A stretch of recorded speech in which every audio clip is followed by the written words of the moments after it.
حضرت مولا کائنات کا ذکر کرنا بھی عبادت ہے۔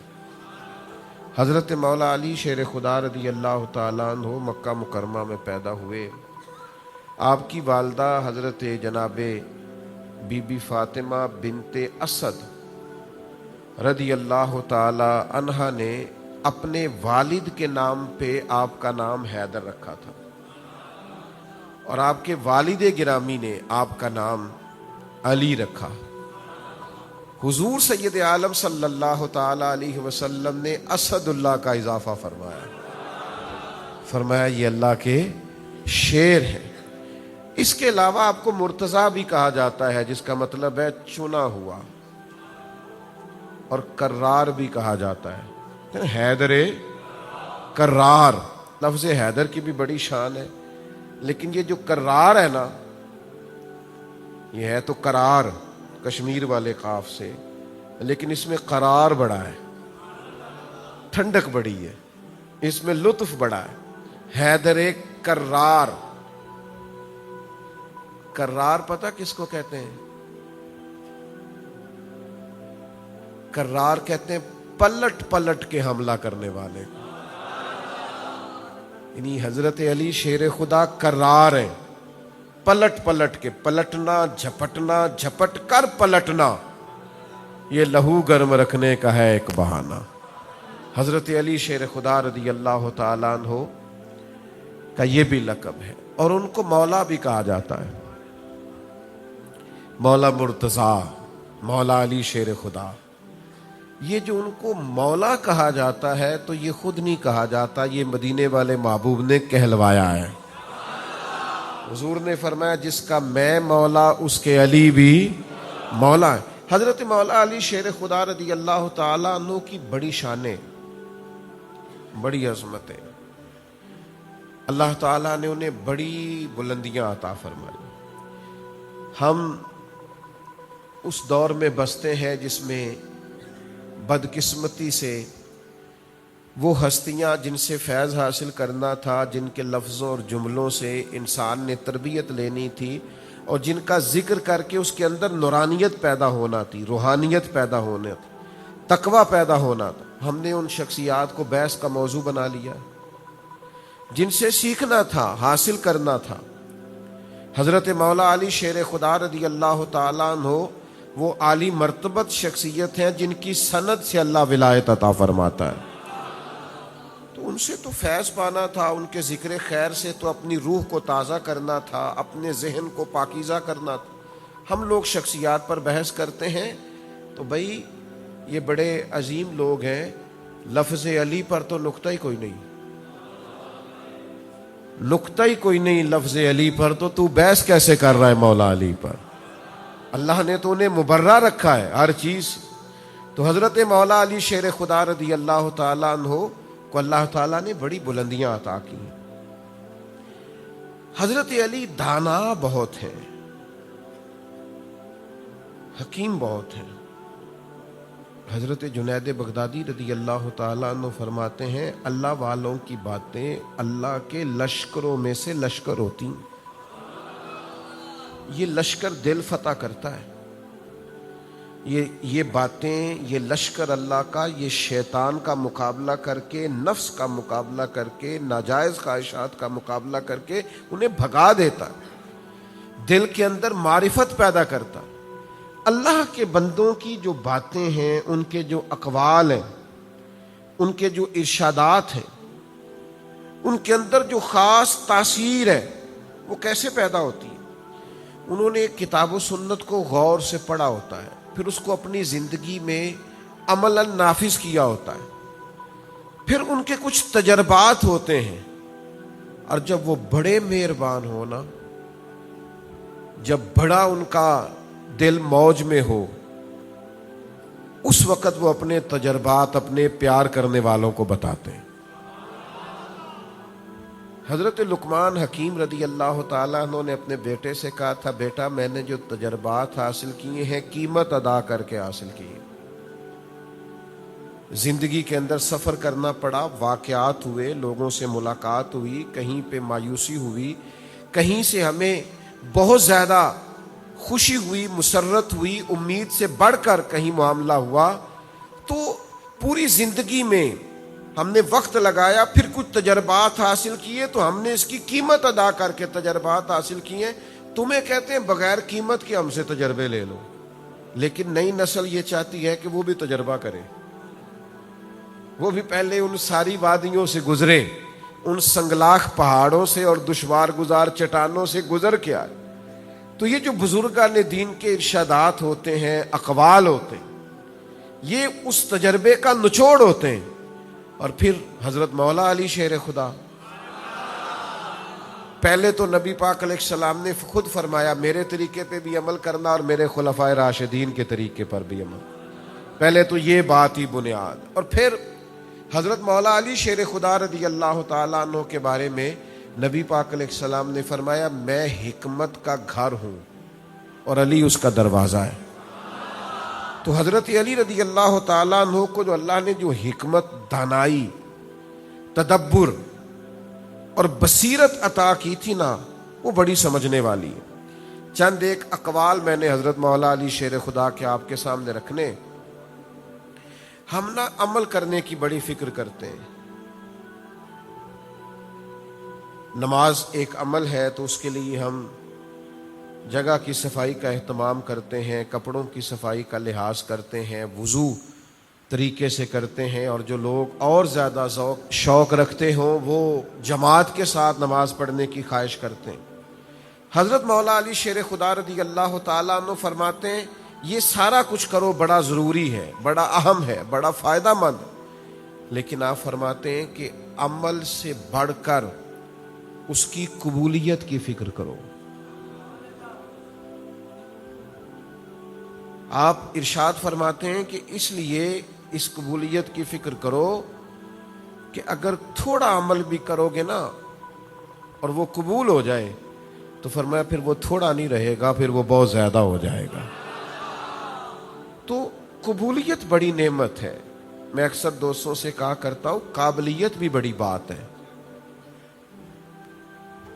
پر قبولیت بھی بڑی بات ہے۔ جے کر سائیں وسون کچھ اجیاں نو پھر کیڑا مائی دا لال اجاڑ سکتا ہے۔ یعنی اگر اس کی بارگاہ میں قبولیت نصیب ہو جائے، کرم ہو جائے اور وہ قبول کر لے تو پھر کسی اور کی پرواہ نہیں رہ جاتی۔ تو مولا کائنات فرماتے ہیں تو صبر کرے گا تو اللہ تعالیٰ تجھے رزق حلال وسیع عطا فرما دے۔ بس کوئی بے صبری کے ساتھ حرام والا ذریعہ نہ اختیار کر لینا۔ فرمایا یہ تو نہیں نہ ہو سکتا کہ تم اپنے مقدر سے زیادہ پالو، اس لیے بے صبر نہیں ہونا۔ اچھا ایک اور بات بھی بڑی قابل توجہ ہے، آج کل نا جو 5 کلاس پڑھنے کے بعد سیدھی اردو پڑھ لیتا ہے وہ بھی کئی لوگوں کو جاہل کہتا ہے۔ جو تھوڑا بہت زمانہ دیکھ لیتا ہے، دنیا دیکھ لیتا ہے، اسے بھی بہت سارے لوگ ان پڑھ لگنے لگ جاتے ہیں۔ جو کسی بھی شعبے میں کامیاب ہو جاتا ہے، کوئی بھی اس نے کاروبار کیا یا دنیا میں کوئی بھی اس نے رستہ اختیار کیا، اگر اسے کامیابی میسر آ جاتی تو وہ دوسرے لوگوں کو جاہل، ان پڑھ، اجڑ، بیوقوف، نادان، احمق کہنے لگتا ہے۔ اور آج کل جس دور میں ہم رہ رہے ہیں، اس دور میں تو بہت سارے ایسے علم والے ہیں الا ماشاء اللہ جن کے علم کا معیار ہی یہ ہے کہ وہ دوسروں کو جاہل سمجھتے ہیں۔ وہ جب تک 4 5 6 لوگوں کو ان پڑھ کہہ نہ لیں وہ عالمی ثابت نہیں ہوتے، ان کے علم کا خیال ہی ثابت نہیں ہوتا۔ اور پھر جو جدید پڑھے لکھے ہیں وہ تو معاذ اللہ دینی علوم پڑھنے والوں کو ان پڑھ کہہ رہے ہوتے ہیں۔ تو علم کا لوگوں کو بڑا ہیضہ ہو گیا ہے اور علم کے بارے میں لوگ بڑی چیزوں کا شکار ہو گئے ہیں۔ اس شخص سے نہ پوچھیں جن کے بارے میں میرے نبی کریم علیہ السلام نے فرمایا میں علم کا شہر ہوں، علی اس کا دروازہ ہے۔ حضرت مولا علی شیر خدا رضی اللہ تعالیٰ عنہ ارشاد فرماتے ہیں لوگوں میں جو زیادہ علم والا ہے وہ اللہ سے زیادہ ڈرتا ہے۔ قرآن مجید کی آیت بھی ہے نا انما یخشی اللہ من عبادہ العلماء، اللہ کے بندوں میں سے جو عالم ہیں وہ اللہ سے ڈرتے ہیں۔ تو حضرت علی فرماتے ہیں جو زیادہ علم والا ہے وہ اللہ سے زیادہ ڈرتا ہے، اور دوسری بات فرماتے ہیں وہ زیادہ عبادت کرتا ہے۔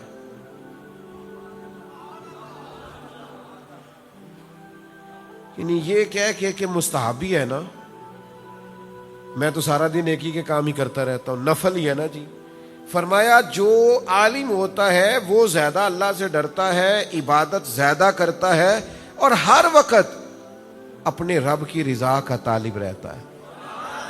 یبتغون فضلا من اللہ ورضوانا، اللہ کا فضل اور اس کی مرضی تلاش کرتا، یہ علم کی پہچان ہے۔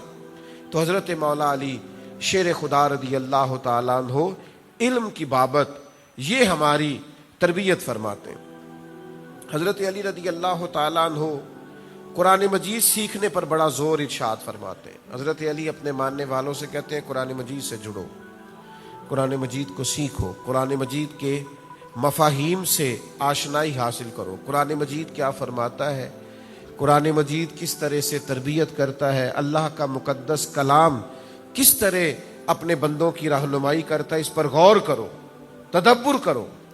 آپ یقین کریں ترجمے کے ساتھ صرف نماز ہی آ جائے تو نماز پڑھنے کا مزہ آ جائے۔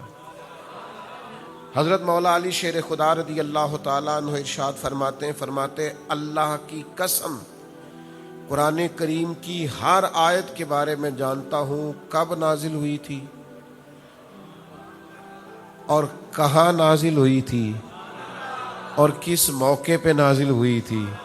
حضرت علی شیر خدا رضی اللہ تعالیٰ عنہ ارشاد فرماتے ہیں اللہ تعالیٰ نے مجھے سوال کرنے والی زبان عطا کی ہے اور سمجھنے والا دل عطا فرمایا۔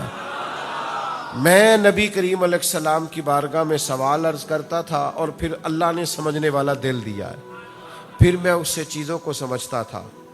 سیکھیں گے قرآن مجید انشاءاللہ تعالی۔ حضرت علی شیر خدا رضی اللہ تعالیٰ عنہ کے اس فرمان پر عمل کریں گے۔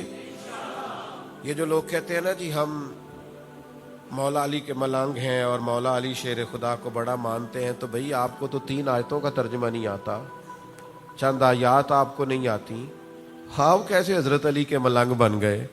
یہ عجیب بات ہے نا کہ میں پی ایچ ڈی پڑھنے والے آدمی کا اسٹوڈنٹ ہوں تو مجھے آتا ہو اردو پڑھنا بھی نہیں، تو کون مانے گا کہ آپ اتنے بڑے آدمی کے اسٹوڈنٹ؟ تو آپ مولا علی شیر خدا کے ماننے والے ہیں تو پھر آپ کا علم کچھ اور درجے کا ہونا چاہیے، پھر آپ کا فہم فراست کچھ اور درجے کی ہونی چاہیے۔ حضرت علی شیر خدا فرماتے ہیں 3 عمل مشکل ہے۔ وہ جیسے کوئی سیانا آدمی بتا نہیں دیتا کہ یہ کام نہ کرنا مشکل ہے، اس رستے نہ جانا یہ رستہ خراب ہے، اس رستے پہ نہ جانا یہ رستہ دشوار ہے، بتا دیتے ہیں نا۔ تو حضرت علی شیر خدا بھی فرماتے ہیں 3 عمل مشکل ہے۔ ایک فرماتے ہیں اپنی جان کا حق ادا کرنا مشکل ہے۔ سجنا جان امانت تیری، تو جدو منگ سے میں پیش کرے سا۔ فرماتے ہیں جان کا حق ادا کرنا، اپنی جان کو صحیح کام پہ لگانا۔ اور موبائل لیا بیٹھے ہیں آرام کر رہے ہیں، گھنٹوں گزر گئے، ادھر ادھر کی موویاں دیکھ رہے ہیں، پتہ ہی کوئی نہیں کہ میرا وجود کتنا قیمتی ہے، میں اس سے کوئی کام لے لوں، محنت کر لوں، جد و جہد کروں۔ حضرت علی فرماتے ہیں مشکل کام ہے اپنی جان کا حق ادا کرنا، تو جو اپنی جان کا حق نہیں ادا کر سکتا باقی حق کیسے ادا کرے؟ اپنے آپ سے کام لیں، اس وجود کو کسی ڈیوٹی پہ لگائیں۔ یہ پڑا پڑا بھی بوڑھا ہو جائے گا، پڑا پڑا بھی تھک جائے گا، پڑا پڑا بھی کمزور ہو جائے، اور اگر کسی کام لگ گیا تو زندگی 1 دن ہو یا 100 سال گزر جاتی ہے، دوش پہ کملی ہو یا کہ شال گزر جاتی ہے۔ اگر امیروں کی بہے اقبال گزر جاتی ہے تو غریبوں کی بہرحال گزر جاتی ہے، تو اس نے گزر تو جانا ہی ہے، دنوں نے رکنا نہیں ہے۔ اس کا حق ادا کریں، اپنے وجود سے کام لیں۔ دوسرا حضرت علی فرماتے ہیں ہر حال میں اللہ کا ذکر کرتے رہنا مشکل ہے، لیکن مزہ بڑا ہے اگر ہر وقت بندہ رب کو یاد کرتا رہے۔ فرماتے ہیں مشکل ہے، یہ مشکل کام ہے، لیکن یہ کرو گے تو فائدہ بہت ہوگا۔ تیسرا حضرت علی فرماتے ہیں اپنے ضرورت مند مسلمان بھائیوں کے ساتھ تعاون کرنا مشکل ہے۔ لوگ تعاون کرتے ہیں پر ضروریات پوری نہیں کرتے۔ فرمایا مشکل ہے پر کرو گے تو اجر بڑا ملے گا۔ تو یہ تین چیزیں مشکل ہیں پر اگر کوئی کرے گا تو اجر بڑا پائے گا، اعزاز بڑا پائے گا۔ یہ حضرت علی کے چند ارشادات میں نے آپ کی خدمت میں عرض کیے۔ یاد رہیں گی باتیں انشاءاللہ تعالی، عمل کریں گے انشاءاللہ تعالی۔